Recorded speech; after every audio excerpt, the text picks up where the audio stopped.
Video pembelajaran tematik Selasa 27 Oktober 2020. Selamat pagi buat anak-anak kami semua. Kembali berjumpa dengan Ibu Lestari dalam pembelajaran hari ini. Pembelajaran tema 5, subtema 2, pembelajaran 2. Apa yang akan kita pelajari?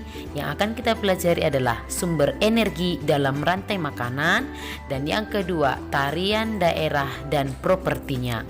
Simak dan tonton terus video pembelajaran berikut ini. Apakah sarapan pagimu hari ini? Adakah di antaramu yang sarapan dengan telur ayam? Lezat bukan? Salah satu manfaat sarapan adalah memberikan energi bagimu untuk beraktivitas pada hari itu. Telur merupakan salah satu makanan protein yang sangat berguna bagi kesehatan tubuhmu. Tahukah kamu berasal dari manakah telur yang kamu makan saat sarapan? Dari manakah kita mendapatkan telur ayam? Kamu tentu tahu bahwa ayam menghasilkan telur yang bermanfaat bagi manusia. Ketika kita memakan telur ayam saat sarapan, kita mendapatkan energi dari telur ayam tersebut. Lalu, dari manakah ayam mendapatkan energi untuk menghasilkan telur? Perhatikan rantai makanan berikut ini. Padi dimakan tikus, tikus dimakan ular, ular dimakan elang, elang mati membusuk diuraikan oleh jamur. Tumbuhan padi memproduksi makanannya sendiri melalui proses fotosintesis. Jenis makanan yang diproduksi oleh tumbuhan berupa gula. Oleh tumbuhan padi, makanan disimpan dalam bentuk biji. Konsumen tingkat 1 merupakan hewan herbivor atau pemakan tumbuhan. Contoh konsumen tingkat 1 di ekosistem sawah adalah tikus. Biji padi yang dimakan tikus akan diubah ke dalam bentuk energi untuk melakukan aktivitas dan bereproduksi.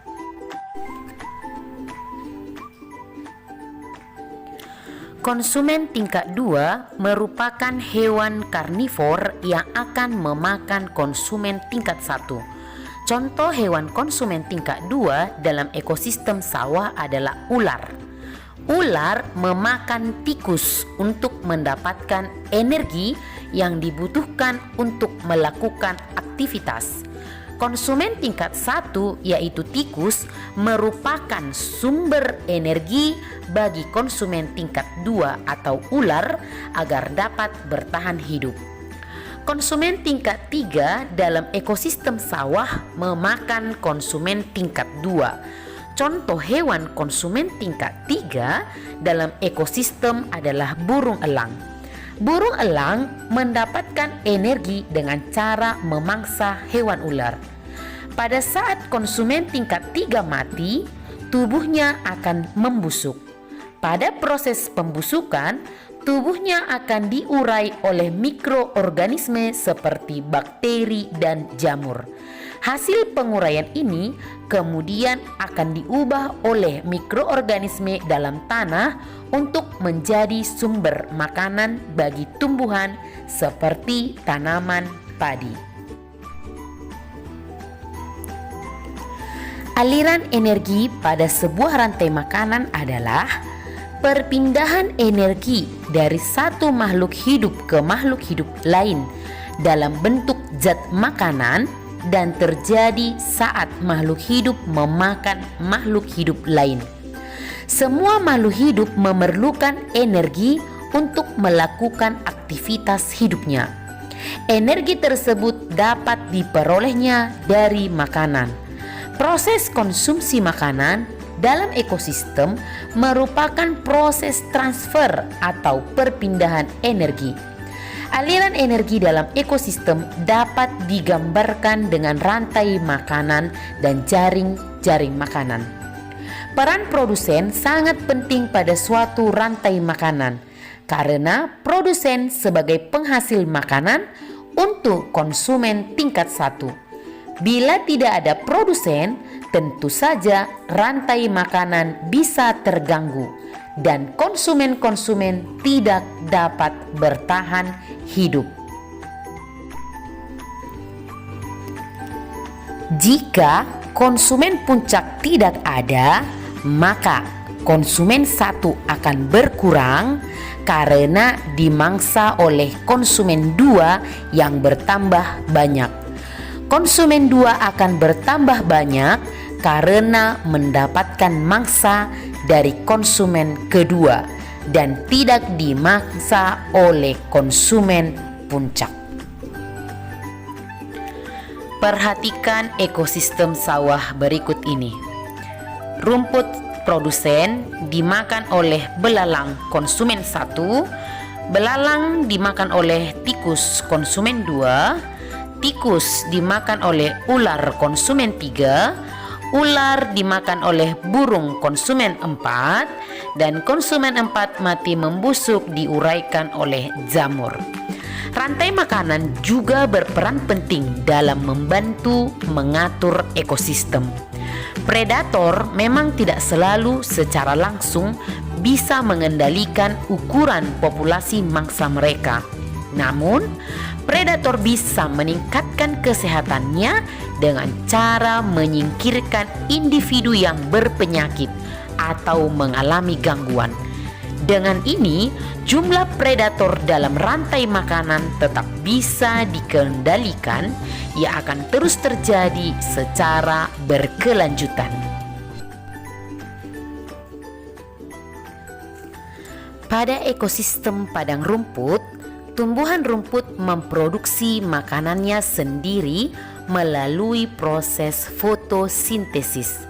Dengan bantuan sinar matahari, rumput mampu memproduksi makanan yang kemudian tersimpan di dalam tubuhnya. Dalam rantai makanan di padang rumput, rumput berperan sebagai produsen. Konsumen tingkat 1 pada ekosistem padang rumput merupakan hewan herbivor atau pemakan tumbuhan. Makanan yang dimakan hewan tersebut akan diubah ke dalam bentuk energi untuk melakukan aktivitas dan bereproduksi. Contoh konsumen tingkat 1 yang ada dalam ekosistem padang rumput adalah belalang. Konsumen tingkat 2 dalam ekosistem padang rumput merupakan hewan karnivor yang akan memakan konsumen tingkat 1. Jadi, konsumen tingkat 1 merupakan sumber energi bagi konsumen tingkat 2 agar dapat bertahan hidup. Contoh hewan dalam ekosistem padang rumput yang berperan sebagai konsumen tingkat 2 adalah tikus. Tikus mendapatkan makanannya dengan cara memangsa belalang. Konsumen tingkat 3 dalam ekosistem padang rumput adalah ular. Ular merupakan hewan yang makanannya adalah hewan lain karena ular merupakan hewan karnivor. Ular memangsa konsumen tingkat 2 yaitu tikus. Konsumen tingkat 4 pada ekosistem padang rumput adalah burung elang. Burung elang merupakan hewan pemakan hewan lain karena elang merupakan hewan karnivor. Elang akan memangsa ular-ular yang berada dalam ekosistem padang rumput. Pada saat konsumen tingkat 4 di dalam ekosistem padang rumput mati, tubuhnya akan membusuk. Dan pada proses pembusukan, tubuhnya akan diurai oleh mikroorganisme seperti bakteri dan jamur. Hasil penguraian ini kemudian akan diubah oleh mikroorganisme dalam tanah untuk menjadi sumber makanan bagi tumbuhan seperti rumput.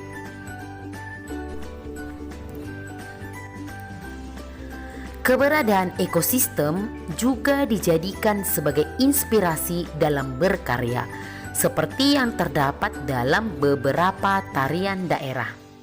Hasil panen yang diperoleh dari ekosistem sawah atau ladang dituangkan menjadi karya tari yang indah dan menarik. Beberapa tarian daerah juga menjadikan tindak tanduk hewan dalam sebuah ekosistem sebagai inspirasi tarian mereka. Berikut adalah beberapa tarian daerah yang mengetengahkan tentang berkah Tuhan lewat ekosistem di sekitar. Yang pertama adalah tari alang Babega dari Minangkabau, Sumatera Barat. Merupakan sebuah tarian khas daerah yang menggambarkan burung elang yang melayang-layang di udara. Burung elang ini mengepakkan sayapnya mencari mangsa, kemudian menukik dan menyambar mangsa tersebut. Yang kedua, tari tradisional Caping Ngancak yang berasal dari Lamongan, Jawa Timur, menceritakan tentang kehidupan petani. Tari ini menggambarkan para petani yang sedang bekerja mulai dari menanam, merawat, hingga memanen padi. Seperti petani sebenarnya, para penari juga mengenakan caping. Caping adalah penutup kepala yang biasa dikenakan petani saat bekerja di sawah. Caping berbentuk kerucut terbuat dari anyaman bambu. Yang ketiga, tari merak. Tari ini mengekspresikan gerakan dan tingkah laku burung merak yang diangkat ke pentas oleh seniman Sunda, Raden Cece Sumantri. Pakaian yang dipakai penarinya memiliki motif seperti bulu merak. Terima kasih. Dan sampai jumpa di video pembelajaran selanjutnya. Salam sehat.